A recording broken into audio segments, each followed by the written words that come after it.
Það sem ég ætla að fara yfir með ykkur núna þau tæki og tól sem lögreglan nota við dagleg störf. Svona lítur löggan út. Ég klæddur í varnarvesti. Varnarvestið stunguhelt og skothelt.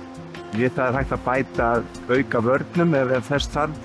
Við notum talstöð við dagleg störf. Við notum tetrakerfi til að koma upplýsingum á milli lögreglumanna. Við erum búin í húkmyndavélum.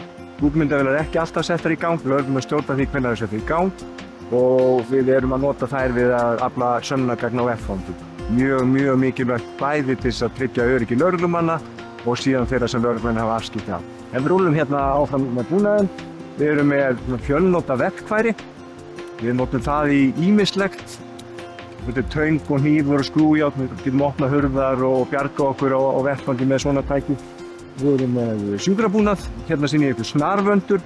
Snarvöndurinn notaður til þess að hefta blæðingar. Slagaðar blæðingar, þá þetta sett utan læri eða handlegg og hefta og þá getum við stoppað slagaðar blæðingar. Við erum með almenna sjúkrabúnað til að stoppa svona minnáttar blæðingar. Við erum með einnota hanska og svona sótthreinsilvörur sem við getum notað til þess að aðstoða fólk áður en sjúkraliðar koma á vettvang. Við erum með vasaljós. Við erum ofta að nota það á okkar störf. Nú ætlum ég að fjalla valdbeitingartækin okkar. Við notum við við þurfum að beita valdi. Og það náttúrulega misjafnar aðstæður sem lögreglan lendir í og það fer eftir aðstæðum hvaða tæki og tól við grípum. Tæki sem við notum mest bara röddin okkar, samtali við fólk. Við þurfum að eiga átt samskipti við fólk og reynum að lækka spennun á vettvangi og tölum við fólk. Tæki sem við notum mest eftir röddinni og samskiptum eru handjárnir. Handjárnir líta svona út. Þau eru þess að hefta handahreyfingar til þess að tryggja öryggi lögreglumanna og tryggja öryggi þeirra sem við hafa afskipti af. Þetta líka notað til að tryggja sönnunargögn. Það þarf ofta að handtaka fjölda fólks út af einhverju máli sem í gangi og það næst ekki að leita á viðkomandi og þá getum við handjárna viðkomandi og þá tryggjum við það að sönnunargögnin ekki spillir.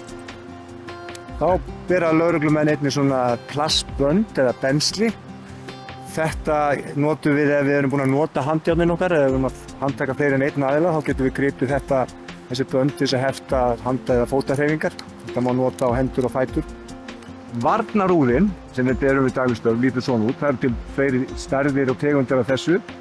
En þetta piparúði og þau skipti sem þurfum að nota þetta, þá úðum við í andlit á fólki. Það sem gerist að fólk getur ekki haft augun opin, svíður í andlitið og lokar augunum. Þá hægt að hafa ná tökum á fólki og koma handjárnum á það.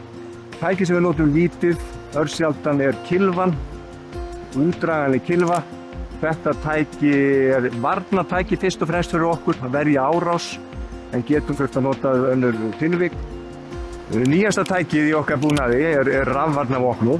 Þetta tæki svona millistig á milli gasins, varnarúðans og kilvunar og síðan skotvopna. Þetta getur skipt sköpum ef við þurfum að eiga við aðila sem vopnað hnífi eða einhverju að geta nota þetta tæki til að tryggja bæði öryggi lögreglumanna og síðan viðkomandi aðila.